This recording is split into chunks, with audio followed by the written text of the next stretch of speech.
Okay, now let's move on to chapter 4 of the first book of Wealth of Nations, of the origin and use of money. Some key points. Well, as we lastly talk about division of labor, was the division of labor established? Now everyone lives by exchanging, right? Because you don't produce everything yourself. You have to exchange, you have to buy from others. First, it's bartering, right? But the difficulties of bartering lead to the creation of money.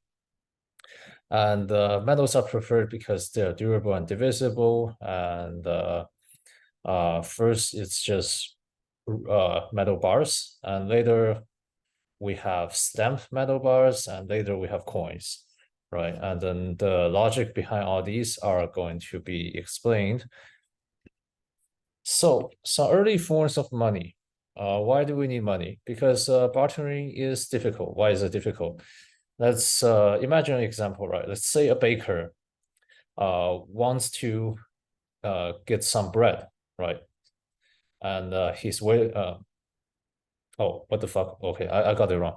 Okay, let's say a baker wants some meat, right? And then he wants to trade his bread for meat. But the butcher next door, right, already had enough bread and he refused to trade, right? Why the fuck would I give you my meat for your bread? I already had enough bread. There's no need to trade, right? So you see, there's a liquidity issue, right? The market is not liquid. The demand is not being fulfilled. So what do? Let's select one commodity as money. And that commodity needs to be something that people would be willing to accept as payment for their surplus value. Right? It's something that people always willing to accept, or in most cases willing to accept. And some examples, right? So cattle in ancient Greece, salt in Abyssinia. I think it means Ethiopia. Shells in some part of India, dried cod in Newfoundland. That's interesting. Tobacco in Virginia. Oh, actually, one interesting side note. In footnote of the book, it's mentioned that even well into the 1800s, some lawmakers from Virginia working in Washington D.C., their their salary were measured in tobacco well into the 1800s. And also sugar in some West India colonies and nails in some Scottish villages. Very interesting. Okay. Uh, and uh, and you can see Adam Smith, or perhaps it's a common practice in his time. He quote things like Iliad or the Bible uh, as kind of proof for his argument. So I guess it makes sense because although these are not to be taken as exact truth, but Iliad and Bible certainly do reflect the way of living and the custom in their age, right? So from Iliad, it's said that the armor of Diomedes, the king of Argos, was worth 9 oxen, and the armor of Glaucus, some Lydian captain, is worth 100 oxen. And I found this image here. It's depicting Diomedes and Glaucus exchanging armor. They were on different sides of the war, right? Diomedes fighting with the Mycenaeans, and Glaucus on the side of the Trojans. They were about to fight, but that they happened to discover that their grandpa were good friends, right? So they decided, okay, let's not fight. Let's our grandfathers exchange gifts. Let's exchange armor, and dumbass Glaucus give up armor worth 100 oxens for Diomedes armor worth only 9 oxens. Okay, and so these are the early forms of money, right? and they are not convenient, right? Because say you use ox as money, right? It's too big. Say I only want something worth half ox or quarter ox. What do I do, right? I cannot I cannot divide the ox without killing it. And once I killed it, its value in labor is gone. Now it only has value in meat, right? And value in its hide. So it's inconvenient, right? So because metals are relatively durable and easily divisible, right? Now we can cut the metal without losing the value of the metal. So metal bars later became money. So it's, for example, in ancient Sparta, they use iron bars, and then copper in ancient Rome, gold and silver among all commercial nations. They will first use money in the form of unstamped bars. Interesting fact, the Romans had no coin money until the sixth king of Rome, right? And here's a picture of the Spartan iron money. It's iron bar. I did a bit of digging, and it's said that the Spartan, being the kind of military state it was, very belligerent. They don't want people to get rich and get comfortable, right? So what do? They force people to use iron as money. Why? Because iron is how should I say it? The value is relatively small in proportion to weight, right? A huge chunk of iron may not worth even that much. So now it's of course harder to accumulate wealth, right? One little box of gold and silver can worth a shit ton, but a big cart of iron may worth even less than that. Makes it hard to accumulate wealth. Everybody's not wealthy. They cannot get comfortable. All they're thinking is fighting. I guess that's the logic behind it. Okay, stamps. Stamps were introduced to show fineness, right?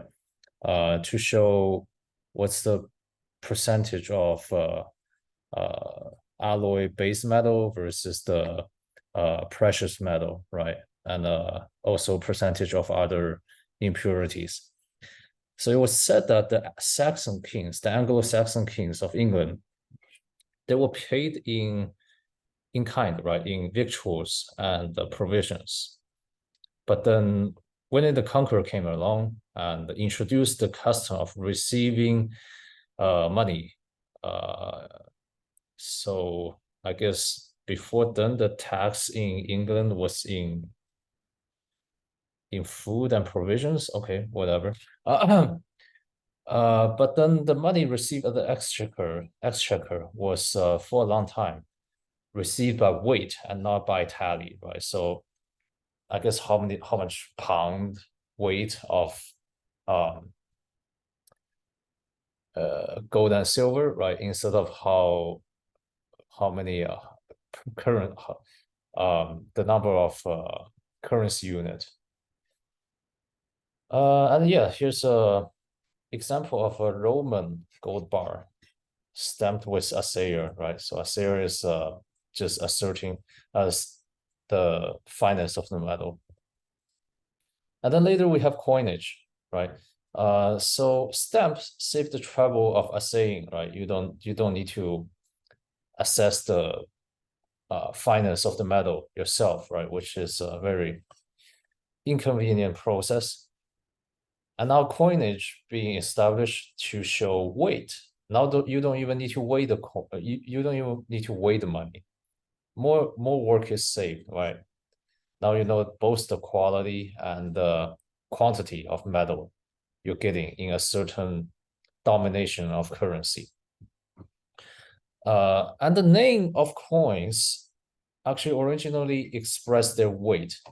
So in the time of Servius Tullius, the 16th king of Rome, when the Roman as the Roman coin was first established, it contained a Roman pound of good copper, and the English pound sterling, right, a pound of English currency in the time of Edward I contained a pound of actual silver of a known fineness.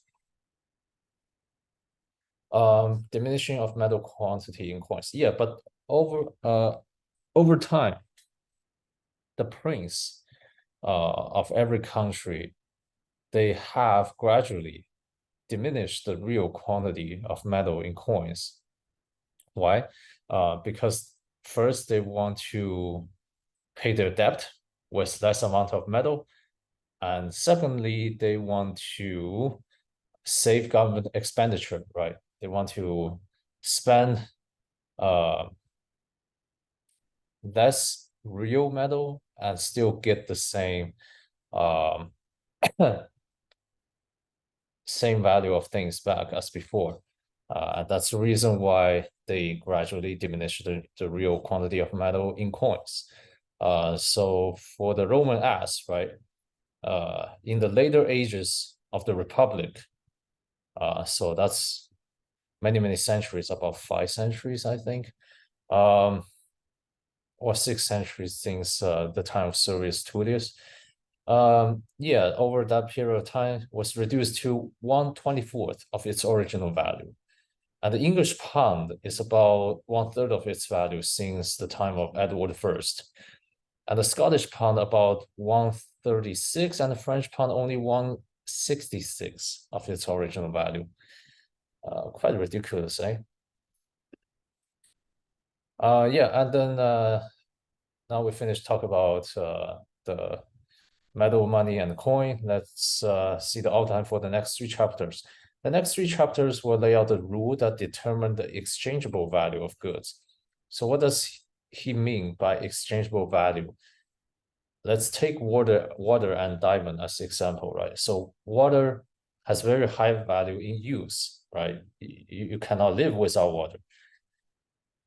But very low value in exchange, right? What can you really get from one bottle of water or even one big basket of water? Barely anything, right?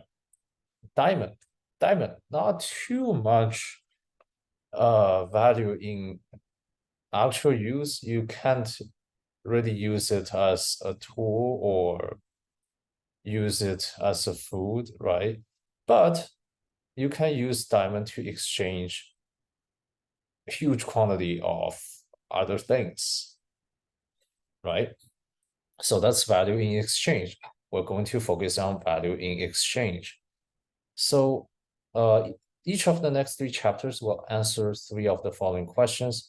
First, what is the real measure of this exchangeable value?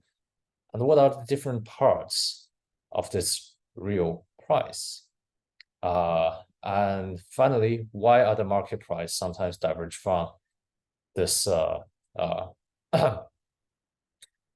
natural real price?